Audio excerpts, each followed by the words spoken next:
Bien, pues el Papa Francisco va a arribar a nuestro país el próximo lunes en el marco de esta visita apostólica. El obispo de Roma va a realizar diversas actividades masivas en Santiago, en Temuco y en Iquique.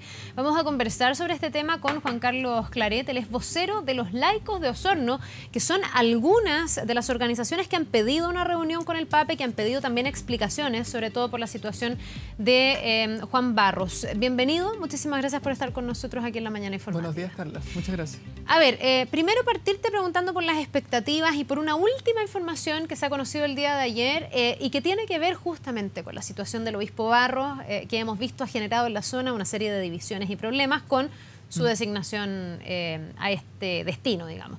Ayer se conoció una carta que se debe haber filtrado, me imagino, por parte de un medio internacional, que muestra que el Papa Francisco, este Papa tenía un plan en el momento en que se destapan los abusos en el caso Caradima y Juan Barros se ve involucrado, él y otros obispos, en una suerte de encubrimiento, para pedirle la renuncia, darle un año sabático y luego reincorporarlo en labores netamente administrativas. Ese plan se trunca, dice la misma carta, porque el nuncio apostólico de alguna manera se lo comenta a Barros y Barros se niega. Y esto queda ahí. Esta carta incluso ya ha sido reconocida que es verídica y ese plan existía. ¿Cómo lo interpretan? Porque es súper difícil interpretar por qué algo que el Papa tenía decidido finalmente no se ejecutó y por qué ese era el plan y no otro. Súper. En tu comentario hay dos preguntas. La primera, ¿qué expectativas tenemos sobre la visita de Francisco? Y desde Osorno, en verdad no tenemos ninguna expectativa porque no sabemos por qué tendríamos que esperar algo del Papa si durante 3 años prácticamente la Iglesia chilena ha obligado a la Iglesia de Osorno a mendigar y hemos intentado llegar al Papa por reiteradas formas y el Papa simplemente no nos ha querido escuchar, sabiendo toda la información, y ha decidido públicamente tratar de tontos.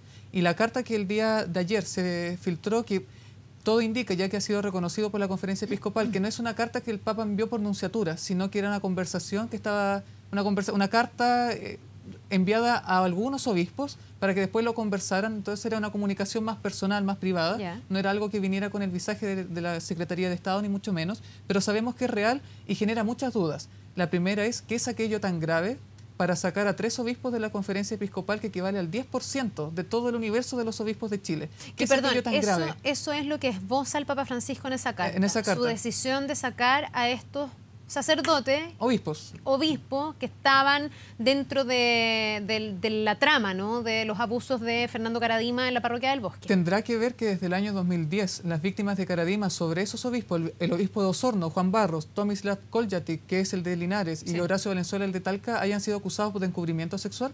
La otra pregunta que el Papa Francisco va a tener que responder en Osorno, y por eso los osorninos vamos a venir en una delegación a Santiago a exigirle la respuesta, es cómo entender que si esta carta es de enero, en mayo de ese mismo año, el Papa públicamente nos haya tratado de tontos por algo que él mismo quería, pero que según las palabras del Papa se lo truncaron, porque el nuncio apostólico contó previamente la estrategia. Entonces, ¿cómo entender esa ambivalencia del Papa? Es algo que queda sumamente en una nebulosa. Y hay ahí una duda que a mí se me genera, porque en ese registro, en este video donde dice que estas son cosas que inventan los zurdos y que Osorno sufre porque es tonta y se deja llevar por estas declaraciones, él dice, de verdad, yo tengo tolerancia cero con este tema, pero en este caso no hay ni una prueba. Se lo digo de corazón, dice el Papa. Entonces uno podría decir, el Papa tiene la convicción de que Juan Barros, como ha dicho muchas veces, no encubrió, no estuvo, no presenció, como dicen las víctimas, porque es su palabra contra las víctimas. El tema es que esta carta es anterior a esas declaraciones. Y en esa carta el Papa tiene tomada la decisión de sacarlo, de remover a estos obispos. Entonces ahí a mí se me genera la duda de, bueno, si el Papa estaba convencido de que no hay pruebas suficientes, ¿por qué querría sacar a los obispos? Puede haber sido también un tema comunicacional, tratando de no afectar la imagen a la Iglesia. Lo único que se me ocurre puede explicar el cambio. Y en ese sentido el Papa en el video comete un error grave, que dice que la única acusación en contra de Juan Barros fue desacreditada, pero no hay ninguna acusación hasta donde sepamos, ni pública, o sea, ni en la justicia penal, civil o canónica, contra el obispo de Osorno, y es ahí que las víctimas de Caradima piden un exhorto que la Corte Suprema mandó en mayo del año 2016 al Vaticano pidiendo los antecedentes, y Roma en septiembre del año 2016 dice que no va a entregar los antecedentes. O sea, reconoce que hay algo en contra del obispo Juan Barros, pero que simplemente no lo va a entregar a la justicia chilena. Eso lleva a pensar que puede haber una denuncia más formal y más antecedentes en torno al caso de Juan Barros, que lo que hemos conversado muchas veces con las víctimas, Juan Carlos Cruz, uno de los abusados, de las víctimas de Caradima, ha dicho reiteradas veces que Juan Barros estaba ahí, que presenció los abusos, que él mismo tenía algunas conductas impropias con Caradima y otros obispos, pero esto da para pensar, a ustedes les da para pensar de que podría haber algo más grave en contra de Juan Barros, que es hoy día el obispo que ha generado toda la yo esperaría polémica, que después de la filtración de esta carta, no solamente Juan Barros reconsidere el hecho de renunciar porque le está enturbiando la visita al Papa, que el Papa reconsidere su decisión sobre Osorno y pueda sacar al obispo Juan Barros, y que también el abogado Juan Pablo Hermosilla, que es el que lleva la demanda civil contra el arzobispado de Santiago, ahora que en primera instancia le fue mal por un error procesal, ahora que puedan apelar, o si se van a la Corte Interamericana de Derechos Humanos, tengan este antecedente, porque acciones legales de esta carta pueden salir. Ahora, ¿cuál es el poder que tiene Juan Barros?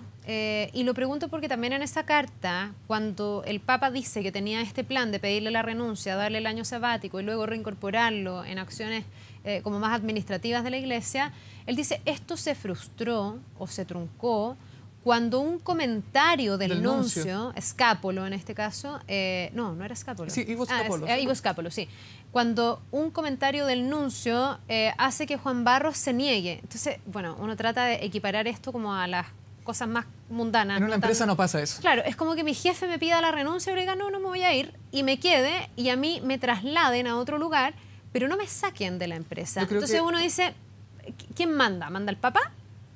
¿O Juan Barros tiene poder? ¿O qué pasó en ese intertanto que el Papa finalmente acepta que él no renuncie? Es una muy buena pregunta, porque en el pontificado de Francisco nos hemos dado cuenta que con un caradima sumamente disminuido en el pontificado de Benedicto XVI, ahora nos encontramos con un caradima sumamente fortalecido a través de sus secuaces por parte del Papa Francisco. Acá la pregunta es, ¿qué tanto poder Ivo Scapolo va a tener dentro de la conferencia episcopal? De hecho, la pregunta, dado que esta es una comunicación privada, no es una comunicación oficial, es por qué el Papa le cuenta esto a los obispos sin conocimiento del nuncio apostólico. ¿El nuncio apostólico tendría conocimiento de esto? Porque esto se manda no por valija diplomática para que el nuncio se entere, sino que se lo manda directamente a los obispos. También pareciera que hubiera un juego de tronos ahí, como que hagamos esto pero que el nuncio no se entere, y es ahí donde uno dice, bueno, ¿cuáles son las qué tanto es la sinodalidad dentro de la conferencia episcopal? Y en segundo lugar, bueno, ¿cuáles son los reales poderes de Juan Barros? Porque si el nuncio apostólico es discípulo de Sodano, que fue nuncio en los tiempos de la dictadura y que fue el gestor de la crisis que hoy día está envuelta la iglesia chilena, nombrando obispos que desarmaron toda esta iglesia popular y de un espacio protector que hubo durante los 80 y 70, entonces uno dice, parece que aquí hay poderes que pudieran trascender la iglesia chilena, y que Juan Barros fuera parte de una cofradía dentro de la iglesia chilena y que esto tiene poder en Roma. Pero el problema de eso es que el Vaticano es la única monarquía absoluta que va quedando dentro de la faz de la tierra, y eso hace preguntar, bueno, si el Papa tiene el poder, él simplemente como emperador debería ejercerlo, pero ¿por qué no lo hace? Y yo creo que la mayor interrogante de esta carta es que demuestra de que la tolerancia cero del Papa en materia de abusos no es tolerancia cero, sino que es tolerancia infinita. Y eso es lo que se demuestra con un Papa que no tiene la convicción, teniendo todo el poder para hacerlo, de finalmente ponerle punto final a los abusos, no solamente de parte de curas y autores de delitos, sino también de algunos que tuvieron grados de participación como encubridores. Tú has dicho varias veces durante la entrevista que son estas materias sobre las que el Papa va a tener que dar explicaciones. ¿En qué contextos esperas tú que el Papa pueda dar explicaciones? Ustedes, hasta donde yo entiendo hasta ahora, no tienen una reunión agendada con el Papa. Se nos excluyó. Así como tampoco las víctimas de ni de Caradima, Fernando Caradima, ni ningún otro caso chileno. Hemos visto además los datos que han salido de 80 sacerdotes que han estado involucrados en casos en Chile. Eso es lo que se sabe. 78. Han dicho 78, 79 y 80. Ya, digamos 79, que es el promedio y que además es la cifra de esta organización internacional. Sí. Tampoco se va a reunir. Entonces, ¿en qué instancia y en qué contexto esperas tú que el Papa dé las explicaciones? ¿Cuándo tú crees que él, o esperas todavía que pueda haber un quiebre en la agenda y se reúna y en realidad les explique a ustedes qué quiso decir con esta carta, por qué no se hizo ese plan, por qué Barros sigue en ese lugar, etcétera? Como te explicaba al comienzo, nosotros durante 3 años hemos intentado llegar al Papa y el Papa nos ha cerrado las puertas. De hecho, hubo un intento donde él me dice, ya te voy a recibir en audiencia en Roma en agosto del 2016. Yo viajo a Roma y cuando llego a Roma el día 16 de agosto, me dice, no te voy a recibir, me lo manda a decir a través de la Embajada de Chile en la Santa Sede, porque el tema de Osorno me irrita. O sea, nosotros venimos a Santiago a protestar, a manifestarnos, no para poder hablar con el Papa, porque ya agotamos esa instancia, es para que no se nos invisibilice. porque la comisión organizadora, presidida por Fernando Ramos, el obispo, y por Javier Peralta, nos han excluido deliberadamente. Si el Papa quiere hablar con nosotros, nosotros vamos a estar disponibles para hablar, pero con condiciones. Y eso es que si vamos a dialogar, en primer lugar, sea en igualdad de condiciones, porque a nosotros no se nos reconoce como iguales, sino como aparecidos, como parias.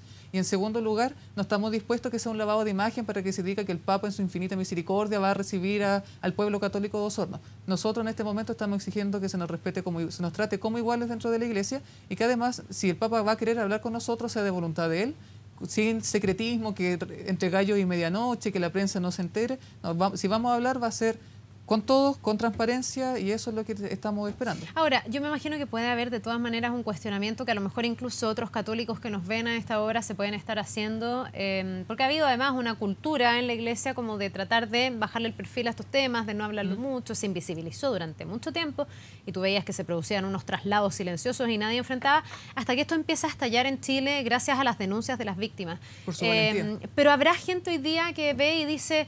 Bueno, pero ¿por qué le van a poner condiciones al Papa? ¿Por qué tiene que ser esto público? ¿Por qué no puede ser algo, en el fondo, una reunión privada? ¿Hasta qué punto también el hacer estas exigencias podría dañar la imagen de la Iglesia? Eso es algo que uno se lo escucha decir a muchos católicos. Bueno, por una razón bien sencilla, y es que efectivamente yo creo que el mayor bien que se le puede hacer a la Iglesia, y particularmente la visita del Papa, no es ni satanizando al Papa ni divinizándolo. Ni decir que todo es malo del Papa, ni que el Papa nunca se equivoca. Es mostrándolo como una persona contradictoria, porque es una persona contradictoria al ser cura y tratar de darle una impronta laica a una institución que en sí misma ya es contradictoria para el mundo, como es la Iglesia Católica. Entonces creo que lo mejor que podemos hacer es mostrar las contradicciones del Papa, y en eso estamos dispuestos, si es que el Papa quiere hacer creíble, empezar a limpiar la cancha, para que su discurso de tolerancia cero sea creíble. Bueno, estamos disponibles para hablar, pero que no se nos imponga que nadie se entere, que después nunca se sepa qué es lo que se habló, sino que de verdad acá lo que se necesita, Osorno lo que merece, porque ya llevamos 3 años en esto, es que se cuente la verdad. Eso es lo que Osorno necesita, y la verdad no puede ser ocultada, la verdad es. Entonces necesitamos tener acceso a ella. Ahora, tú me dices, esto se debe hacer con ciertas garantías. Vamos a ver, porque todo esto va a depender de la voluntad finalmente del Papa. Pero tú me dices con ciertas condiciones. Aquí también me pregunto qué es lo que a ustedes los dejaría satisfechos. ¿Solo hablar con el Papa? ¿O ustedes quieren un compromiso del Papa de apartar a Juan Barros, de sacarlo definitivamente de Osorno? No sé qué te parece a ti también que la sanción frente a casos de denuncias consista en lo que se veía en ese plan en la carta, que era, mire, le voy a pedir la renuncia, le doy un año sabático, que uno se pregunta además cuál es el financiamiento, quién se hace cargo de ese año sabático de los sacerdotes, para que luego vuelva a funciones administrativas, porque esto es bajo la lógica de delitos de abuso sexual que se desprenden del caso Caradima. Entonces son delitos graves, digamos. Estamos hablando, y eso es lo que yo creo que ha sido un logro de Osorno, de posicionarlo, de la Iglesia Católica en Osorno, que ha logrado posicionarlo no solamente en Chile, sino a nivel mundial. Y es que estas personas, si es que no fuera por la investidura episcopal, serían simples criminales. Pero por tener cargos de obispo, en el caso de Bernard Lowe, que es el cardenal de Boston, bueno, él para burlar la justicia estadounidense se va a Roma, y después cuando muere, ningún mensaje sobre las víctimas, y hasta el mismo Papa preside el funeral. O sea, si es que no fuera por el poder episcopal. De hecho, eso es lo curioso de la carta que se revela el día de ayer. En nombramientos episcopales, que era el trasfondo de esa carta, en ninguna parte se menciona a Cristo, en ninguna parte se menciona el bien superior, la comunidad, sino que es un juego de tronos sobre personas que quieren mantener la investidura. La pregunta es, ¿por qué hay tantas personas, en este caso Juan Barros, Tomilas Collatic y Horacio Valenzuela, que están empecinados en mantener la investidura episcopal? ¿Qué garantía les da eso hoy día en Chile? ¿Tú tienes una respuesta para eso? No, tengo solamente especulaciones cada una más improbable que la otra. Eso el Papa tiene que responder, no soy yo el llamado a responder por ellos. Es el Papa y particularmente los obispos destinatarios de esta carta, que es Esati, Goit, Chomalí, Ducase y Caro, las 5 personas que fueron destinatarios de esta carta, los que van a tener que responder qué es lo que estaba ocurriendo junto con el obispo de Roma. Tú recién me hablabas de las señales contradictorias y me dices además que tú no ves que se hable de Cristo, por ejemplo, en estas circunstancias, un juego de poder. Y que hay un juego de poder. Yo sí lo que he escuchado es que a veces se apela a la misericordia. como uno de los valores que estarían detrás de ser piadosos, por ejemplo, en el minuto final, en el caso de Bernard Law, y que haya sido el Papa el que fue a presidir la misa funeraria de un arzobispo, en este caso de Boston. Que era su colaborador porque era cardenal. Que estuvo acusado, como en otros casos, de encubrir delitos sexuales. Aquí se habla de lo piadoso, finalmente, de ese último momento, de esperar que haya un gesto de misericordia. A ti, como católico, te pregunto, ¿te hace sentido esa mirada o esa mirada ha sido más bien utilizada para seguir como bajándole el perfil y no enfrentando realmente hay los casos dos dentro elementos de la Iglesia? Nosotros no estamos diciendo que, en el caso de Bernard Law, que el Papa no haya presidido el funeral. Es el tema no es el cuestionamiento. No es el cuestionamiento no es lo que hizo, sino lo que no hizo, porque el Papa deliberadamente omite hacer referencia a que esta persona está en Roma porque lo sacaron de Boston para que no se vaya a la cárcel, o que generó muchas víctimas, decenas de víctimas en la diócesis de Boston. Entonces, la misericordia como católico siempre debe estar por delante, igual que el amor o la caridad. El problema es que muchas veces se cree que eso impide la justicia. Es como, por misericordia no los denunciemos, si tenemos que, seamos hermanos, pero eso no es sano. Eso convierte a la Iglesia no en una institución protectora, sino que convierte a la Iglesia en una institución donde los pastores se comen a los corderos. Y eso es lo que nosotros estamos reclamando en Osorno, porque la misericordia mal entendida lleva a la impunidad. Nosotros decimos muy bien, seamos misericordiosos, pero después de la justicia y de la verdad. Eso es lo que está exigiendo Osorno, ni más ni menos. Ustedes me dijiste van a venir a protestar a Santiago. A manifestarnos acá en Santiago. ¿Y no a Temuco? Yo no tenía la idea de que se iban a trasladar a Temuco. Es que van a hacerlo acá en Santiago. Pasan dos elementos, que la visita del Papa es bastante santiagocéntrica. El Papa va 5 horas a Temuco, y en Temuco ya está la agenda propia del pueblo originario mapuche y de los que acusan ser víctimas de atentados incendiarios. Entonces, si el Papa va a estar 5 horas, tenemos rango de tiempo limitado, y además, si van a protestar otros grupos, ¿qué vamos a hacer nosotros ahí? Y si el Papa está dispuesto a hablar, es mejor que estemos en Santiago, aunque seamos una delegación más, no tan grande como hubiésemos sido en Temuco por temas económicos. Los pasajes en bus son carísimos en estas fechas. Entonces, pero podemos estar con más tiempo, con más holgura, si es que Francisco está disponible para hablar, y esa es la invitación. Ayer se confirmó, porque yo le preguntaba a la organización por qué, por ejemplo, el Papa no se va a reunir con víctimas de abusos sexuales. Estoy diciendo no se va a reunir, entendiendo que ahora es algo que podría cambiar después de esto. Pero estoy en la antesala, en la programación oficial, desde que se dio a conocer la visita. No estaba contemplado, y el argumento es que su agenda es bien apretada, y de verdad es bien apretada. Y que por lo tanto además era difícil elegir quién sí y quién no se reunía con el Papa, porque hay mucha gente que le gustaría reunirse con él. Pero ayer justo se dio a conocer un cambio en la agenda, que no va a ser, entiendo, una reunión propiamente tal, pero sí un encuentro donde va a haber 2 personas víctimas de la dictadura de Augusto Pinochet, que van a poder entregarle una carta narrando las situaciones, los crímenes que vivieron durante la dictadura. Ahí hubo un cambio de programa. Primero, ¿qué te parece eso? Porque ahí también se priorizó de alguna forma, y sí se eligió con quién reunirse o con quién encontrarse y con quién no. Y segundo, ¿cuánta esperanza les abre eso de que pudiera haber un cambio de última hora para que haya al menos un encuentro, aunque sea rápido, dentro de una agenda que es realmente apretada? Bajo esa misma lógica, nosotros como osorninos y las víctimas de abusos sexuales tendríamos que esperar 40 años para que el Papa los pueda escuchar, porque las víctimas de la dictadura estamos hablando del 70 en adelante. Entonces, un poco tardío el encuentro, es necesario, sí, pero si esa es la lógica de encontrarse hoy día con eventos que ocurrieron hace 40 años atrás, significa que vamos a tener que esperar 40 años para recibir al Papa, y en eso, efectivamente, de hecho, el Vaticano ayer no cerró la puerta, dice que puede haber un cambio de último minuto, y para esos cambios nosotros estamos disponibles. No hay una mala leche de nuestra parte diciendo que queremos hablar con el Papa, queremos hablar con él, pero que no se nos imponga lo típico que hace Roma, que es mantenga todo esto secreto, que después el Papa va a contar qué es lo que se habló y no usted. Entonces nosotros no estamos dispuestos para hablar en esos términos, pero si quieren hablar vamos a estar disponibles. ¿Cómo está la situación hoy día de Osorno? Pensando en que Juan Barros, ¿cuánto lleva ya? Casi 3 años. De hecho, el 10 de enero fueron hace 2 días atrás, sí, 3 años exactos de su nombramiento. Uno recuerda el momento en que llegó, la toma de posesión que fue caótica. Uno recuerda también una interrupción en el Te Deum. Pero alguien podría pensar que hoy día las cosas están más tranquilas, y que él se ha ganado mucho más a los feligreses. ¿Cómo está hoy día la situación en Osorno? Para ser gráfico, cuando tal vez el incendio forestal en la superficie pasó, pero como lo vimos en el verano pasado, en los incendios forestales no solamente están en la superficie, sino que están bajo tierra, y cuando de repente ocurre, el fuego sale desde abajo de la tierra y quema las raíces. Lo que está pasando en Osorno es exactamente lo mismo. Tal vez el fuego en la superficie ya no es tanto como antes, pero todavía sigue un fuego subterráneo que sigue quemando raíces. Estamos hablando de curas que ya no se saludan entre ellos a causa del obispo, y se supone que el obispo tiene que ser signo de unidad. Estamos hablando de laicos que se han llegado a agredir entre ellos. Estamos hablando de una diócesis donde el obispo va a una parroquia y los fieles se retiran cuando él llega a hacer misa, o de jóvenes que quieren confirmarse pero le piden al obispo que por favor no lo haga. Entonces, esos son algunos atisbos de una crisis diocesana que es bastante aguda, y que la Conferencia Episcopal, cuando el Papa decide dar por cerrado el tema, los obispos, sabiendo que estaba quedando la crema en Osorno, prefieren sumarse, acoplarse a esta defensa corporativa, y por eso ellos también tienen que responder. La crisis en Osorno es grave y pone en jaque la continuidad de la diócesis, que tiene 60 años. Otra de las noticias que se conoció esta semana tiene que ver con los sodalicios en Perú. En Perú, sí. Donde frente a su superior hay una serie de denuncias que han hecho que la Iglesia, el Vaticano, anuncie que van a intervenir a este movimiento, no sé si a esta organización, a este grupo, no sé si es movimiento exactamente el término.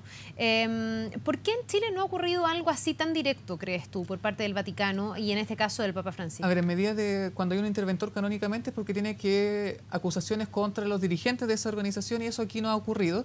Pero no nos olvidemos que en el caso Caradima, el Vaticano mandata que en enero del año 2012 venga un visitador apostólico, que es algo parecido al interventor, pero que viene a conocer para determinar qué hacer con estas personas. En este caso, frente a la Parroquia del Bosque. Frente a la Parroquia del Bosque, que tiene una asociación canónica, que era la Pía Unión Sacerdotal, de la cual dependía 1/3 del clero de Santiago, 50 sacerdotes y 5 obispos.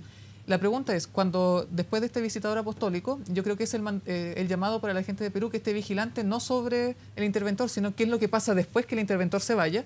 En este caso, el visitador vino, decidió suprimir esta institución porque era sectaria y que además estaban repitiendo patrones abusivos. ¿Y qué pasó con ellos? Nada. Hoy día tenemos 5 obispos en ejercicio, sabiendo con esta carta ahora que los iban a sacar.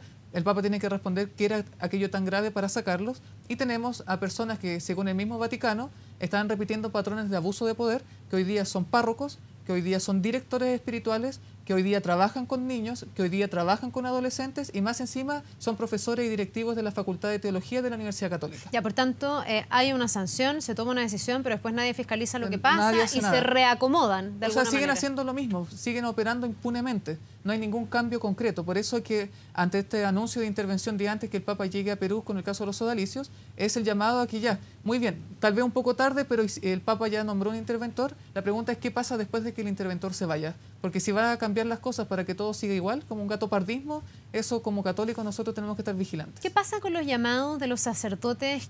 Porque aquí lamentablemente hay una crisis de la Iglesia generalizada, hay un cuestionamiento, se puede tender a generalizar, pero también tenemos buenos sacerdotes que a lo mejor han sufrido toda esta crisis con mucha impotencia.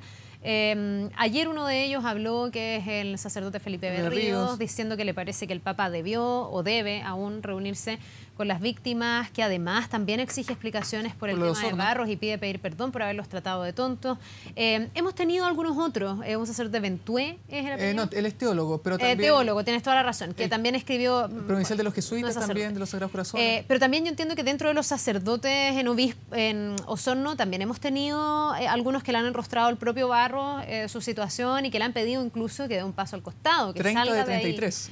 Esa es la proporción. Pero de todas maneras, no sé cómo lo calificas tú, siento que no se ve como un llamado uniforme, son llamados tibios, bien aislados. Primero, ¿qué te parecen las declaraciones ayer de Felipe Berríos? Y segundo, ¿cuánto esperarías tú que eso se replique en otros sacerdotes? Que hay aquí también, no solo en el mundo laico, porque ustedes han representado eso con fuerza, sino también en los propios sacerdotes que han hecho un trabajo con la comunidad honesto, para que estas situaciones se zanjen, para no seguir pagando justos por pecadores. Lo que desde Osorno hemos estado reclamando, porque la crisis que hoy día enfrenta la Iglesia chilena es de la jerarquía. Lo que la jerarquía de la Iglesia no ha visto, no ha querido asumir, es que la Iglesia tenga una voz legítima para ser una voz relevante en los conflictos sociales, pasa en gran medida de cómo enfrenten los problemas internos, en este caso los abusos sexuales. Y eso la Iglesia no lo quiere asumir. Nosotros lo que hemos dicho es que le hemos exigido a la jerarquía, un grito desde Osorno, es que por favor nos dejen hacer la pega. Porque cuando buenos curas, buenas religiosas, buenos seminaristas, buenos laicos, quieren ser fermento en medio del mundo como se nos pide que seamos. Bueno, el mundo nos responde diciendo, bueno, ¿con qué cara ustedes nos vienen a hablar o vienen a intrometerse en los asuntos del mundo cuando tienen la crema dentro de su propia casa? Entonces, y esa crisis, esos conflictos no son culpa ni de los buenos curas, ni de las buenas monjas, ni de los buenos laicos y laicas. Es culpa de una porción del episcopado que quiere ser impune y quiere abusar de su poder a diestra y siniestra. Ahora, en ese contexto me imagino que declaraciones como la de Felipe Berríos, ustedes las valoran. La valoramos mucho. De hecho, Felipe ha ido a Osorno y de hecho Antonio Bentoy también fue a hacer clases a Osorno, porque lo de Osorno no es pura rabia como muchas veces se intenta caricaturizar, sino que también es un proceso de discernimiento espiritual y de discernimiento y maduración intelectual. Entonces, lo que estamos exigiendo es que por favor se nos deje hacer la pega, porque por culpa de la jerarquía de la Iglesia están pagando justos por pecadores. Y eso la Iglesia, en vez de ser escandalosa por una buena noticia que entregarle al mundo, está siendo escandalosa por las miserias del clero. Eso es lo que está pasando. Bien, pues Juan Carlos, nos vamos a quedar muy pendientes a las manifestaciones que ustedes vayan a tener en el marco de la visita del Papa y a ver si es que hay alguna sorpresa y hay algún espacio donde se puedan reunir con él. Yo no sé si le van a pedir estrictamente que pida perdón, como dijo Felipe Berríos, o que explique por qué los trató de que Osorno era tonta. El Papa tiene la libertad para hacerlo, pero ahora con las cartas, ya por lo que se filtró ayer, tenemos más o menos claro el panorama sobre el doble estándar en materia de abuso de parte del Papa Francisco. Bien, pues muchísimas gracias por esta Muchas gracias. entrevista. Que te vaya bien. Nos vemos. Vamos a ir una